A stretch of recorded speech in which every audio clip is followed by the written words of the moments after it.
Bad decisions. Oh my, we've all made them. But what have you learned from them?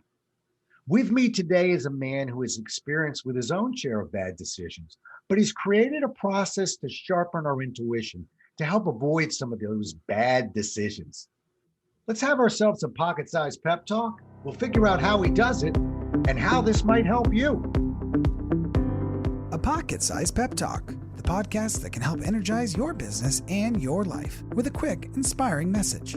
Now, here's your host, Rob Jollis. After wasting time making a series of bad decisions, Sunil Gotsi spent thousands of hours on research and interviews to find out that the reason people make bad decisions is because they ignore their intuition. A mistake he made that resulted in one of his good friends being shot and sadly killed. So I don't have to ask him why this is so important to him. It should be important to all of us. And I'm looking forward to the conversation. Nice to have you on the show, Sunil. Thank you very much for having me. I'm really, really excited on being on and helping your listeners get some insight into their intuitive capabilities and how they can start making the right decision. Well, that sounds good because, I'm a sales guy. And sometimes that works in my favor and sometimes it doesn't. But, you study it. So when was the first time when intuition played a role in your own personal life? I'm curious. So I was 5 years old and there were these video games that my dad said that I couldn't have.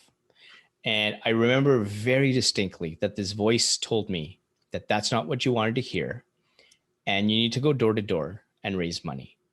And that's exactly what I did. I took my little brother in tow and we raised $200 with lots of milk and cookies. And $100 went to my dad and the other $100 went to charity that my school was giving, that they were involved in. That really made me feel good. And that was the first time when I look back that this voice was telling me very clearly what I need to do. I knew exactly where I was looking. I knew exact spot I was walking. I can just see the scene right now as clear as daylight. Yeah, and that's what happened. It's interesting. A lot of times I mentor authors and or I'll be asked myself, why that book? Why? And I tell people sometimes, a book doesn't find you. You don't find a book. The book finds you. And so it sounds like, this sort of began to almost, you weren't seeking this necessarily. It sort of found you. So what inspired you to start looking so seriously at this? Because we all see intuition. It just kind of flies by our sight line, but you stopped, you paused, you became interested. Why? So I wrote my first book called Fail Fast, Succeed Faster.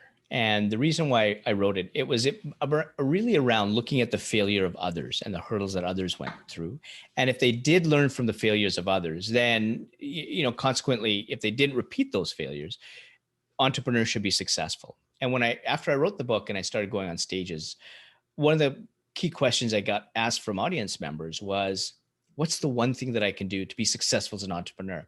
And at that time, I used to roll my eyes saying, okay, listen, I interviewed 300 people for this book, 75 stories of failure in the book. So there really isn't one thing that you can actually do until I started listening to the podcast interviews. And when I went back to those, 80 to 90% of those entrepreneurs or business executives used a form of, I knew what decision I should have made, but I ignored it. I ignored my intuition. I should have trusted my gut. And it was a light bulb moment for me saying, wow, like there are so many people that ignore this thing called intuition. And so this is when I reflected back to, okay, when did I ignore my intuition? And one of the very first ones was when I was in engineering. I was in an engineering career, and I'm South Asian, firstborn son. So naturally, the societal norm or the cultural diatribe is doctor, lawyer, engineer, or door number 4 is failure. So I picked door number 3. I became the engineer and absolutely hated it. And what ended up happening is in the second year of my engineering career, I had a chance to help become an investor with Senior Frogs. It was a big brand up in Mexico, and we bought the rights to the name to open the first one in Canada. And pretty soon I was making 5 times more as an investor than an engineer. And so that was the intuitive moment to quit. I lost my relationship with my father, which was keeping me in there. And that's the whole reason why, the societal norms or the cultural norms, so to speak, that got me to go into that career in the first place. The second time I ignored the second of many, was when I got into a management consulting contract with a firm down in Silicon Valley. And the money was amazing. It was a great IT firm. And I spent every single penny going down there. But before I did, I remember the contract terms changing and my intuition saying, you better back off. And I ignored it for the money. And that company didn't pay me. And I came back to Canada with 25 cents in my bank account and about to be married in a couple of years. I lost all my savings. And of course, the last one you alluded to is I had a friend of mine who was actually being stalked. And she needed to get some advice from me. And she reached out to me. She said, Sunil, I need some help. Can you give me some advice? And my intuition was telling me to meet with her that afternoon. I had nothing planned. But for some real weird, now looking back, stupid reason, I said, let's wait a couple of days to talk. And the very next day, he walked up to her at a bus shelter and shot and killed her. And I really started to ask why, because in each and every single one of these decisions, something was telling me what the right decision was. And that something was my intuition. And so when I tie my experiences with this book, What Happened with Fail Fast, Succeed Faster, I really need to spend some time diving into this thing called intuition. Why is it that all my signals were different? Now I know they're called signals. Why was it that there were different things? And if I learned one, I didn't learn the other one. And so this got me into a deep dive looking at some MRI research. I interviewed over 1,000 people to find out why they ignore their intuition. And so that got me the second book, Gut. Gut goes into what intuition is and kind of, how you kind of trust it. But there was still a question mark of how do you apply it? And so that's when my Intuitionology project was born, where I developed a 7-step process to take the components of your intuition and put it in a very specific sequence of steps. So you actually see how intuition works in action to solve a particular problem. And that's what my 7-day challenge is. And it's completely free off my website. And so if intuition can solve one problem for you, now you have a template how to solve every problem in your life. And that's how intuition works. And one of the first interviewees I had when I was I've interviewed over 1,000 people now. He was someone that didn't actually believe intuition existed. He was an investment banker where data was everything for him. And so when I phoned him, his name's John Rothschild. He was former CEO and chairman of Cara Foods Limited. And he said, yeah, Sunil, we'll talk about intuition for about 5 minutes. And the rest of the time, let's just have a cappuccino and chat. So I turned the camera on and it's very clear in his language. He's saying, yeah, you know what? I wish I could meet these people who see omens or, that see spirits. And then he just goes on to say, I just don't think intuition is a part of any kind of decision.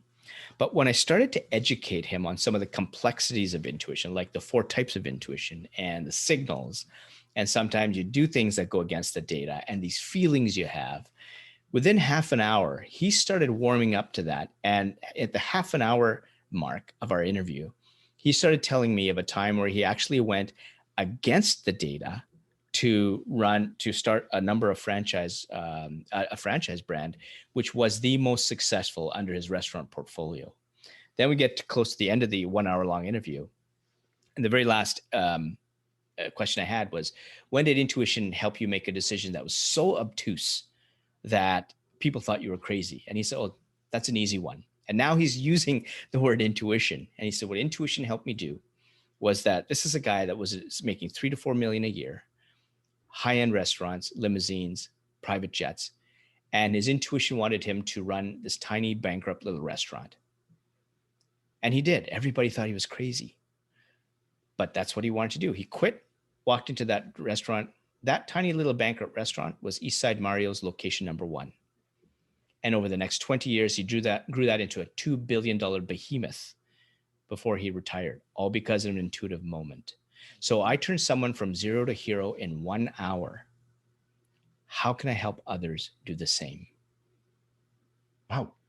Well, there's a lot to unpack there. I tell you, I work with a lot of people who are in job transition, and it's you, which means somebody's asked them to leave, but they've ignored their intuition, they've ignored their instinct, um, and they just didn't listen to the voice. I work with a lot of entrepreneurs. Same thing. It's like a mantra. You hear it all over again. I wish I had done it earlier, because they want to block that voice. In the world of sales, we're the same thing.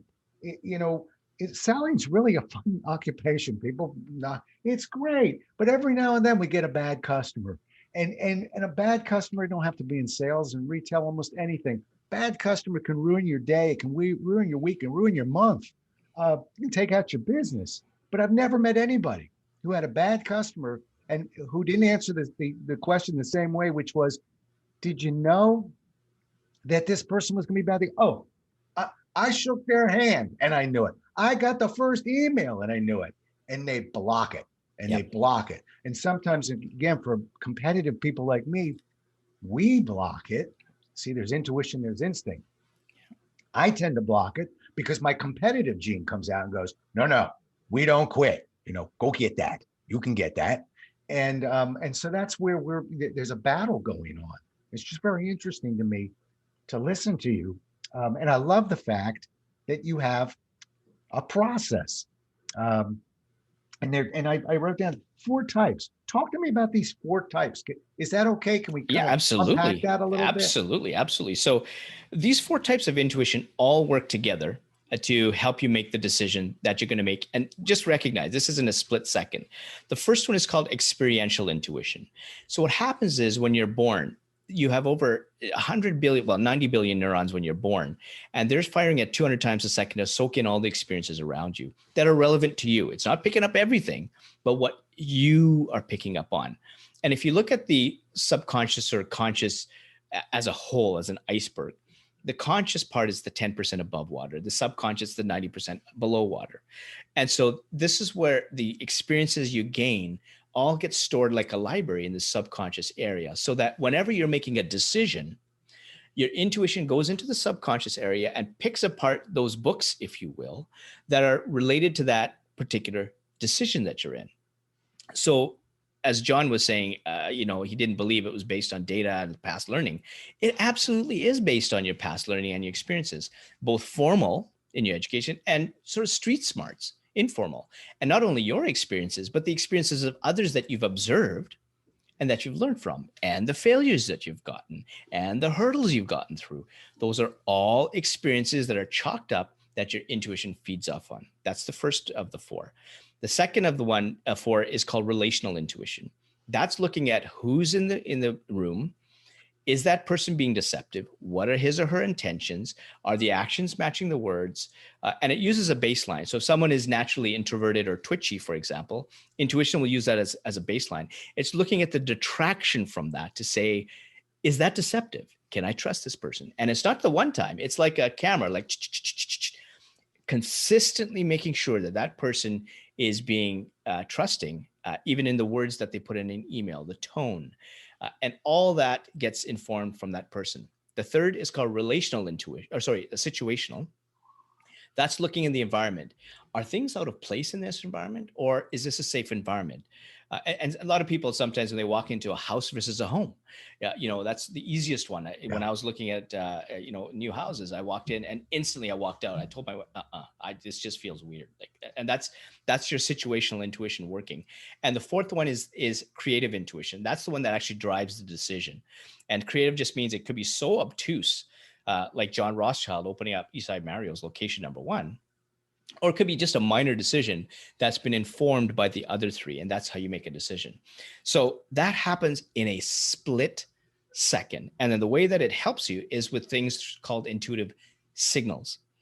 And these signals tell you if it's the right or the wrong one. So if you have a basket of positive signals, that's the right decision. And so common positive signals are the dots connecting, a gentle pull, or just feels right.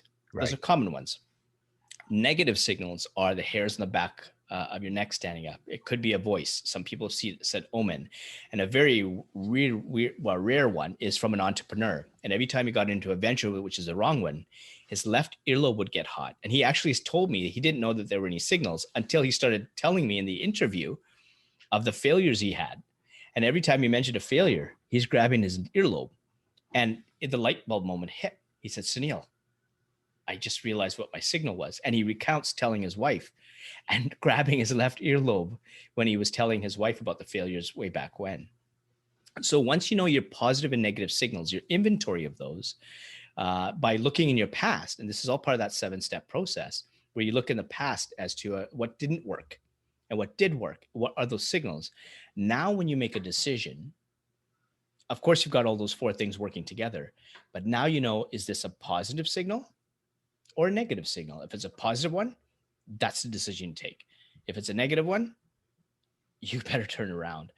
And if I take it one more step further, we also have things called hurdles, intuitive hurdles, and there are 4 of them.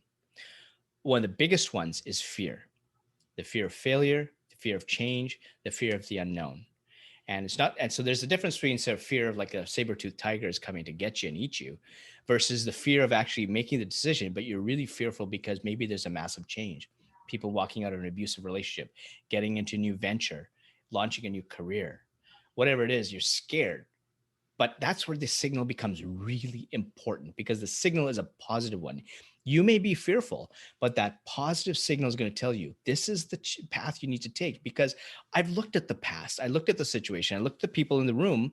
This is the decision I'm telling you to make, right? Mm-hmm. So when you have your positive and negative signals, you overcome fear. The second intuitive hurdle is called ego. And there's 2 types of ego.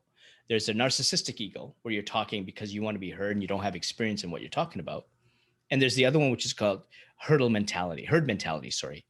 So societal norms. I fell into that being an engineer, right? Societal norms or sticking with the data, even though your intuition's going the wrong way, which John Rothschild was able to go against.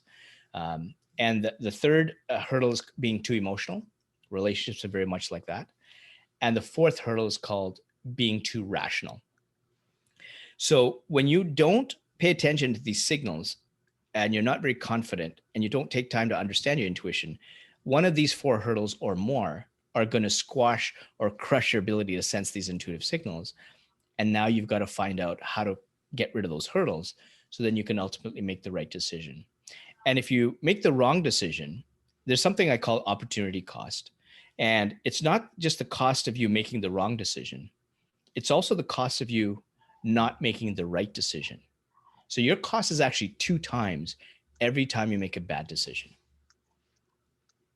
Wow, that's incredible. I there's, I'm a former Xerox guy, and I had well, let me go a little further, Sure. Which means I am a prisoner of process. We didn't tie our shoes at Xerox without a process. There was always a process of some sort.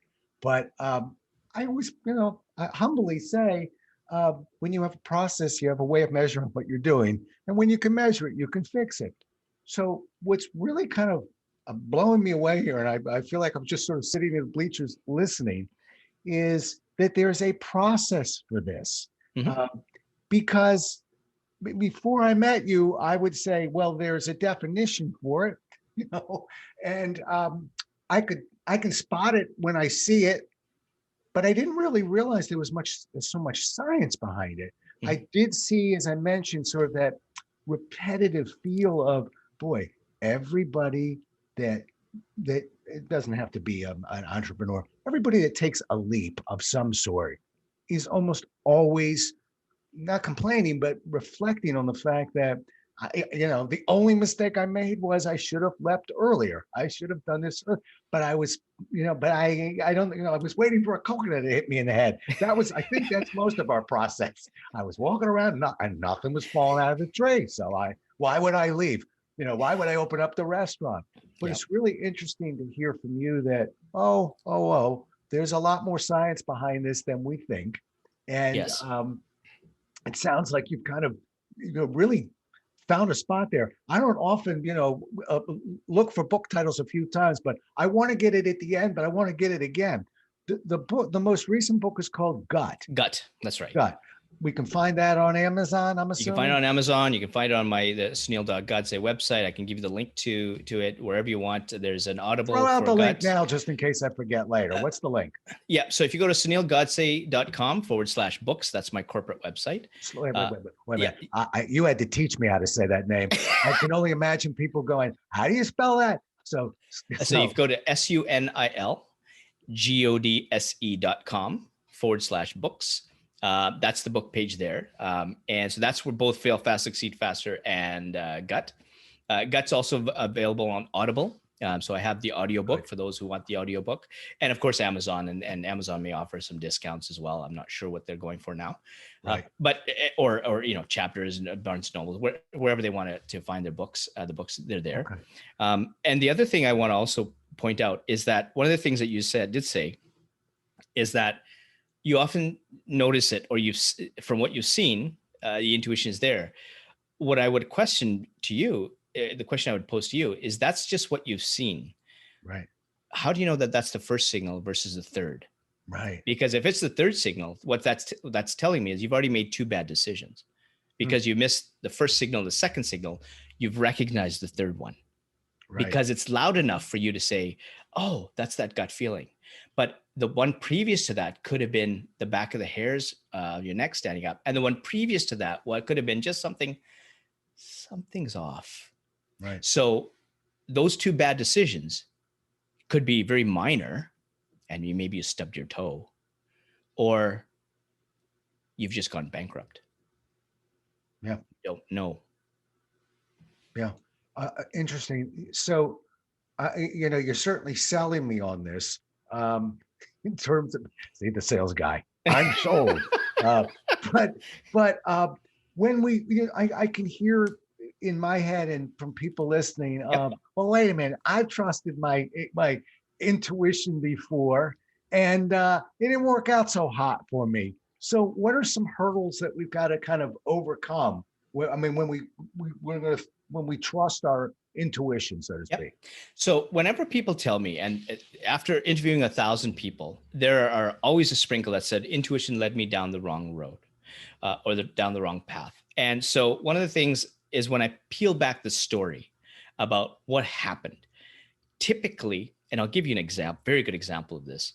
The person fell prey to one of those 4 hurdles I talked about: ego, fear, too emotional, too rational. And I'll give you a good case study.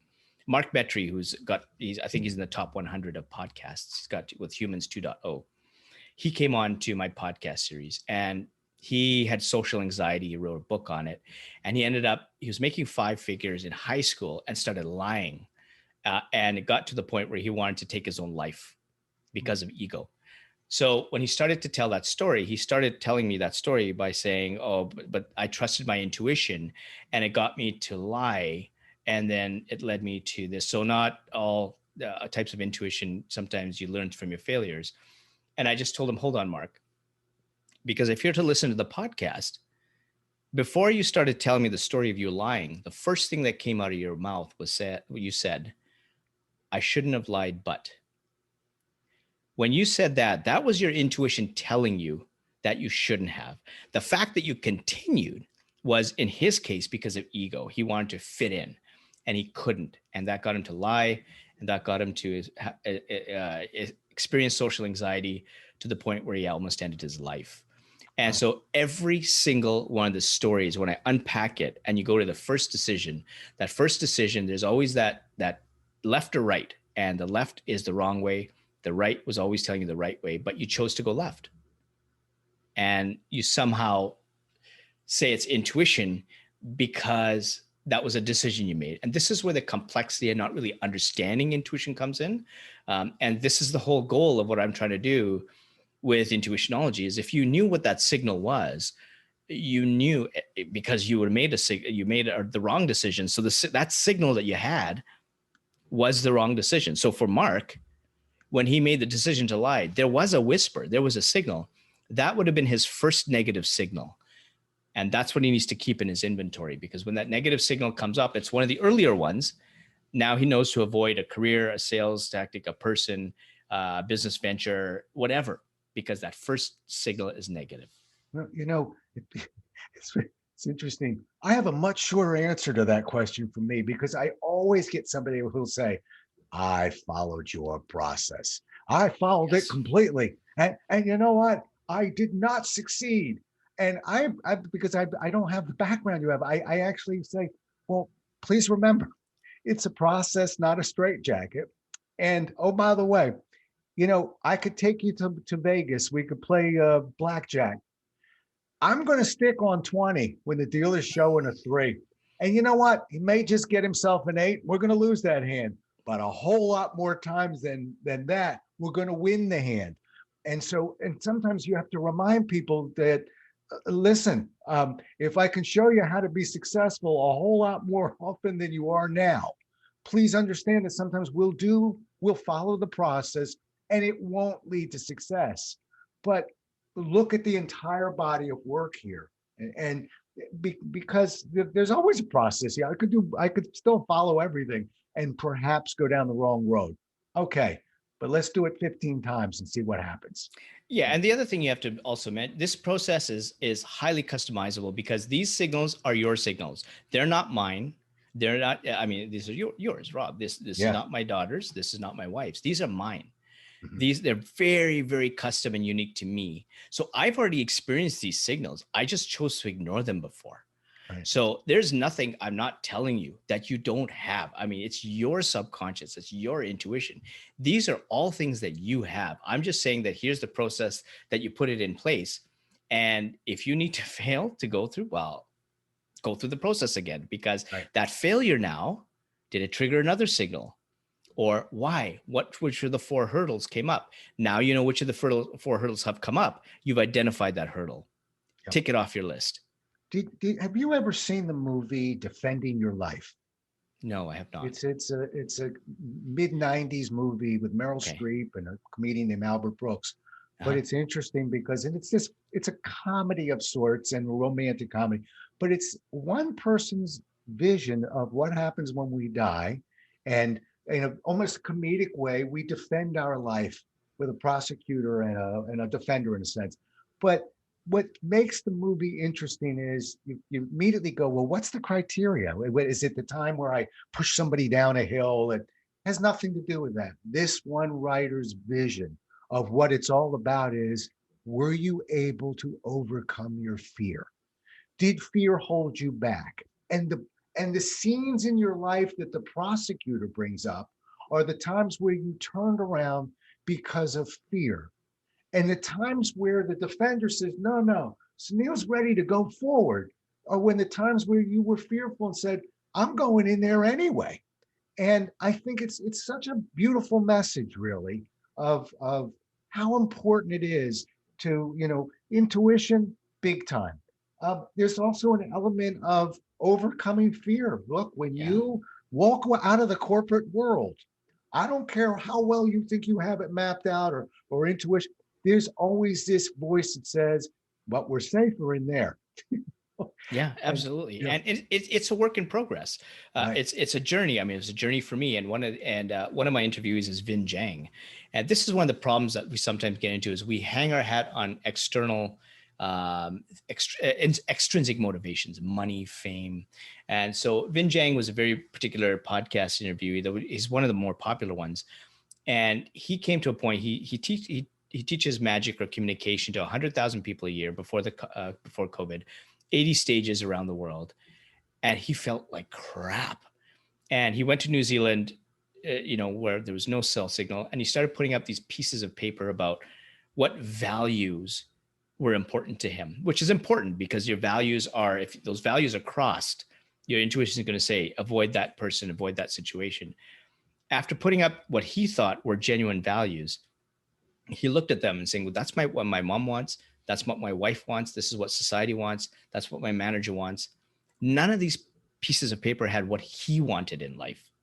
He scrapped all of that, did that same exercise. He felt cathartic, came back from New Zealand and fell back into the same crowd. And 6 months later, he had to redo the whole thing. And we talked about the intuitive hurdle, the hurdles that played a role in there. And one of the things I told him is, says, Vin, that was 6 months of time that you not only just wasted making the wrong decisions, but it's also 6 months of your life that you wasted making you didn't take making the right decisions. So you actually lost a year. And given that he helps hundreds of thousands of people, how many people did you leave back behind because you didn't trust your intuition? Wow. And it was such a profound moment that he just said, I never thought about it like that. Well, I have thoroughly enjoyed this conversation.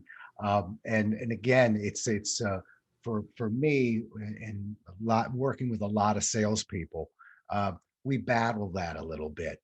And particularly when we're battling sometimes a sales manager or a quota or working towards a bonus and things like that, where the intuition is loud and clear. Absolutely. And so are the month's numbers, and it never works out when we block the intuition. One last thing. I just want to make sure I took this down right. Did you at one point say intuitionology? Intuitionology. Yeah. Intuitionology.com. That's the website. Okay, good. All right. Did you trademark that yet? It is trademark. Yes. Good move. Okay. Because I was listening to that yesterday. That really rang in my ears. It is trademarked.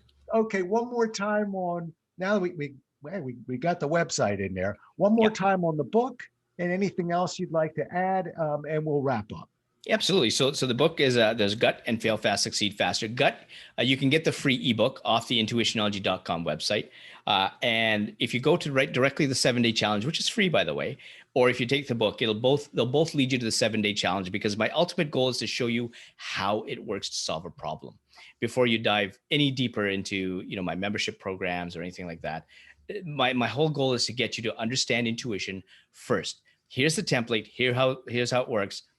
Take it, run with it, and good luck. And hopefully I can hear from you to see how this process has helped you make better decisions so that you stop wasting time making the bad decisions. I've got the podcast series on intuitionology.com/podcast. That's on all the usuals, Apple, Spotify, Google Podcasts, everywhere else you listen to podcast apps.